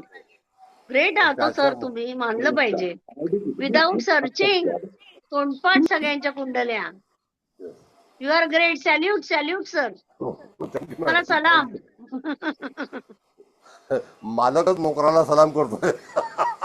नाही पण सर तुम्ही आता जे सांगितलं ते थोडं रिपीट करा ना. आता परत हे बोलल्यामुळे ते सगळं चाललं गेलं ते. बोला ना परत. शनी मंगळ युती दशम स्थानामध्ये आणि दाखव तुम्हाला तूळ लग्न लग्नी हा शुक्र चंद्र आणि बुध हे 3 शुभ ग्रह फार कमी येतात. हम्म 12व्या स्थानामध्ये कर्केचा रवी, हम्म सॉरी कन्येचा रवी 12व्या स्थानामध्ये, धनस्थानामध्ये गुरु केतूची युती हम्म आणि अष्टमात राहू. हा 3 आणि 1 4 आणि 3 7 आणि 8 9 हे 2 ग्रह दशम स्थानामध्ये कर्केचा. राईट. असं आहे ना. पण मग ह्यातले ताजिक मधले कोणते योग झालेले आहेत त्याच्या हा झालं ना. पत्रिकेत? बघा ना, केंद्रस्थानामध्ये 2 आणि परत दुसरे केंद्रस्थानामध्ये 3. 5 ग्रह तर केंद्रस्थानामध्येच आहेत. ते फंड फॉर स्थानात आले, सेकंड हाऊस मध्ये आले, नंतर इकडे नाही, लग्नात आले, नाही, ते इकडे आले राहू दशमात आले. नाही सर, लग्न आणि दशमच बलवान आहे. बाकी धनस्थान राहूयुक्त केतू आहे ना, म्हणून फेल्युअर आहे. हा सॉरी राव ना, केतुयुक्त गुरु असल्यामुळे तिचा प्रॉब्लेमच आहे. खरंय बरोबर आहे. आणि म्हणून अष्टमात राहू धनहानी झाली असेल. नॉट ऍडवायझेबल. म्हणून त्याची धनहानी झाली असेल काही ना काही. येस, मिळवलेलं सगळं गेलं. हा राहू अष्टमात आहे. ओके.